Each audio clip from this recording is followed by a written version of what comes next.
Batman fans, welcome back to Comic Book Corner 2.0. And fans, you're back with me, Mike Spider Slayer, getting ready to do Batman Classics, episode number 7. Now, I had to erase the original episode 7 because the sound disappeared from the video. So now I'm redoing a new episode 7.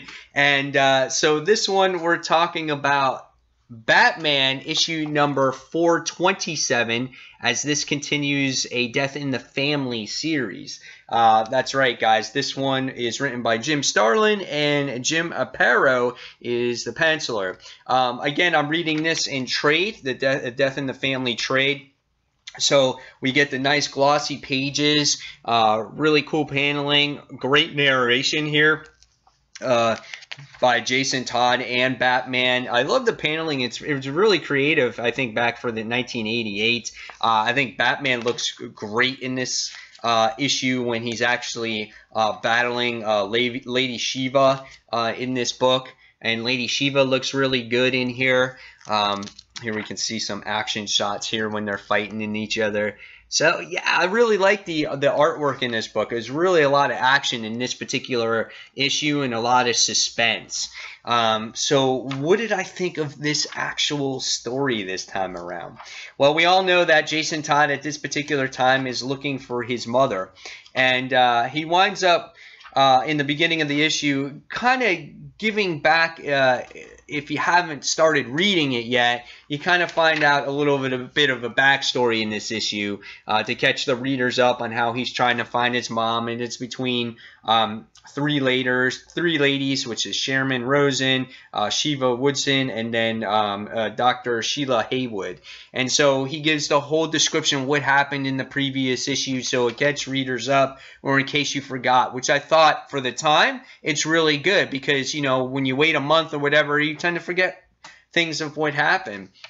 So Jason and Bruce wind up teaming up, and what happens is they come across Lady Shiva, who was in charge of training these terrorists.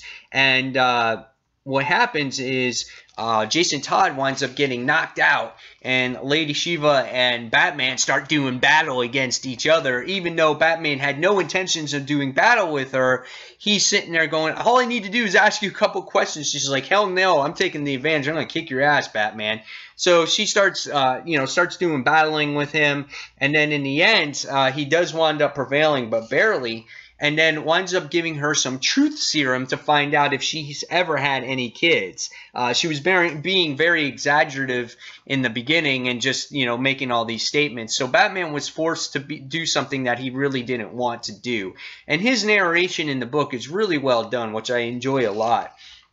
And so we find out that she has nothing to do with Jason Todd. So we wind up going into chapter 4 in this book, and he winds up finding out his mom, and it is Dr. Sheila Haywood, and she winds up in, I think it's in Ethiopia, and she's doing all these shipping good with medical supplies and whatnot. And right away you see Jason Todd in this book just so trustworthy towards his mom that he knows nothing about and what she's involved in. In the meantime, we find out that the Joker is working with her for an embezzling scheme with these medical supplies, and she's working with him. So in order for these supplies to make it where they need to, kind of Batman left Jason behind, not to tackle the Joker if he showed up or whatever it is, and he was watching these trucks. And so what happens is Jason winds up taking it upon himself, and he goes, I have to do something about this. And so right away he goes to his mom. He's like, Mom, I can help you. And she's like, what? And she was shocked. And so right away she goes, okay, Jason, come with me, come with me. And so what happens is she leads him right to the Joker, and she didn't want to get caught because she's kind of in with the Joker on this whole deal, and she's making money off of this. So she doesn't want any strings attached, even if it means giving up her own son. But really, does her son mean anything to her at this point? Because honestly, she hasn't seen him in years and years. I mean, she gave him up. So right away, the Joker as evil as he is, he takes advantage of the situation and pounds freaking Jason Todd with a fucking crowbar. I mean, he just pounds him and pounds him and pounds him. And then Haywood just sits there kind of is like, I gotta turn my back and smoke my smoke, you know? And you're just like, there's no way the dude can live after this. So what happens is Batman winds up getting these medical supplies under control, and he has this bad hunch that he needs to go back to the facility.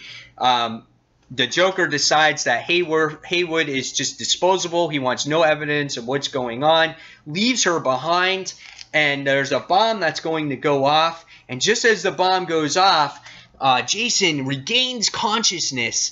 2 minutes left before the bomb goes, and this is when the book has its greatest suspense, because poor Jason is just, even after everything he's gone through, he's like, Mom, I'll free you, Mom. He wanted so bad to have a mom. And you know, I kind of got teary-eyed here because the kid just wanted to have a mom and a dad, and he was doing whatever it took to get her trust and to maybe have her love him. And you know, he frees her, and I thought she was going to run off without him, but she winds up trying to actually help Jason. And as they go to the door, the time is ticking down, and at this time you're just like, oh my god, I'm full of suspense.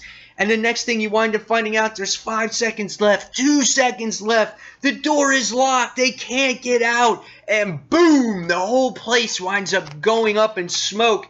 And then the next thing you wind up seeing is Jason is blown up, and Batman's just like, oh my god, I can't believe it. And that is the cliffhanger that you left. And the cool thing is at the end of this book, and this was mentioned to me by a good friend of mine, Peter Barker, who watches a lot of my videos and comments, and he says, oh yeah, at the end of this book they leave you like a 1-800 or a 1-900 number to call, so you can decide whether or not Jason lives or dies. And they have that at the end of this trade. So you could have made this phone call back in the day and picked if he lived or died. There was no internet back in 1988, and I thought that was awesome that they showed this page. And it's funny, it says, original advertisement, phone numbers are no longer valid. But it tells you when the dates had to be, you know, when the voting ended, and I thought it was genius, absolutely genius that they do this, because, again, no internet back in the day, just make the phone call and count the votes and see what happens.